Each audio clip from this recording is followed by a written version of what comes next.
Today I'm going to take a walk through Cadillac, Michigan.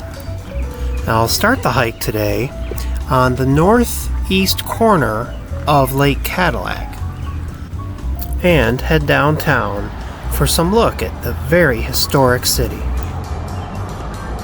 Now Lake Cadillac here used to be known as Little Clam Lake, and the bigger lake next to it was known as Big Clam Lake.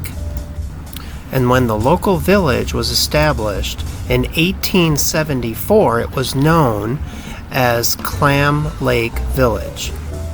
And 3 years later, when George Mitchell was elected as the first mayor, the village was officially incorporated as a city in 1877 and renamed Cadillac. And it was named after Antoine Lamont de la Mothe Sieur de Cadillac, who was from France and started the first permanent settlement in Detroit back in 1701.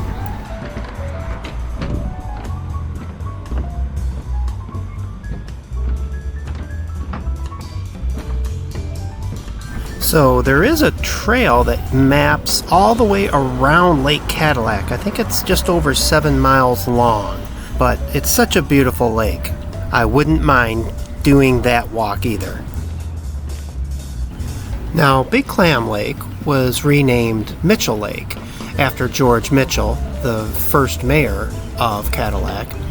And he built, back in the 1870s, a canal that connected the two lakes. The industry for Cadillac back in the 1870s was lumbering and sawmills.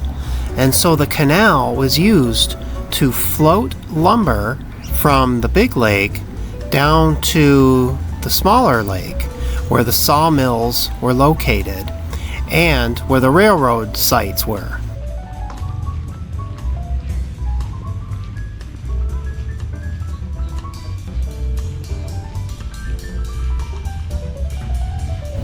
Okay, we made it downtown, and there were 3 different railroads that went through Cadillac, and one of them was the Ann Arbor Railroad, and this was the station used for that line. It's been totally restored, and part of it is a restaurant.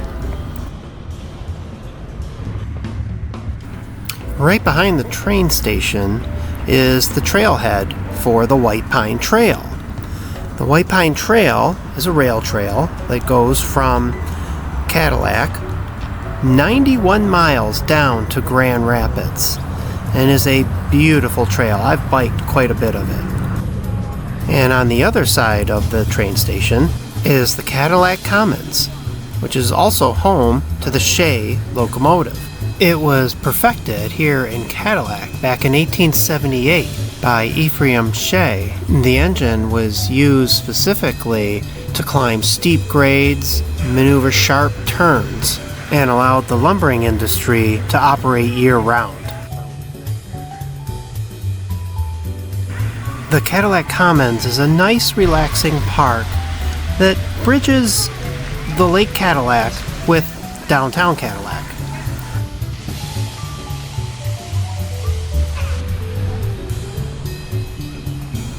And the Clam Lake Beer Company is a reference to the original name of the lake. The historic Cobbs and Mitchell building was designed by George Mason and opened in 1907 for the Cobbs and Mitchell Company. Downtown Cadillac has some great boutiques and restaurants to visit.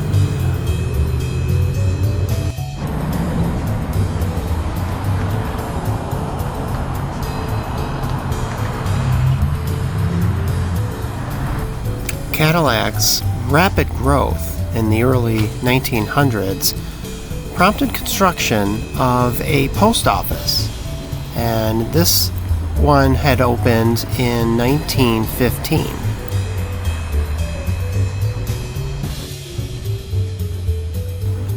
And as we walk down Shelby Street here, we're heading toward the original Cadillac Public Library, which was built with funds from the Andrew Carnegie Foundation and is one of 53 Carnegie libraries that were built in Michigan.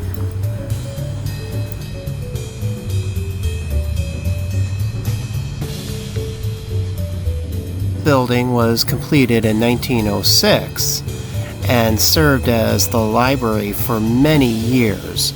Now it had since moved, and then the building became the Cadillac Police Department from 1969 to 1977.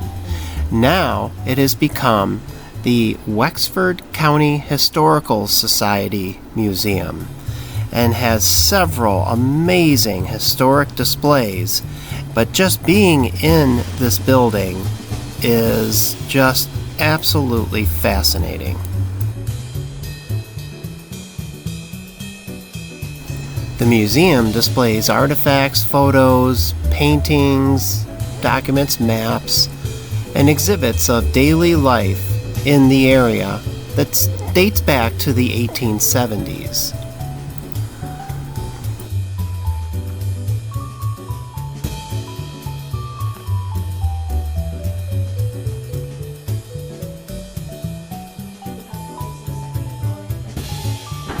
Back on Mitchell Street, here is the Cadillac Masonic Temple, which is a 3-story building that was built in 1889 and is on the national list of historic places. Across the street here is the former Cadillac City Hall. It was built in 1901 and served as Cadillac's City Hall and fire station until 1977. It's currently used for commercial and office space. And as I begin to head out of the downtown area, I want to check out the Cadillac Sound Garden. Now, due to a massive construction project at Cadillac High School and their football field, I was not able to see the KISS Monument, which is one of the things I really wanted to see. But when I return to Cadillac, when that construction's done, I want to do a complete tour of all the KISS sites here. Hey, thanks so much for watching. I really appreciate it. We'll see you next time.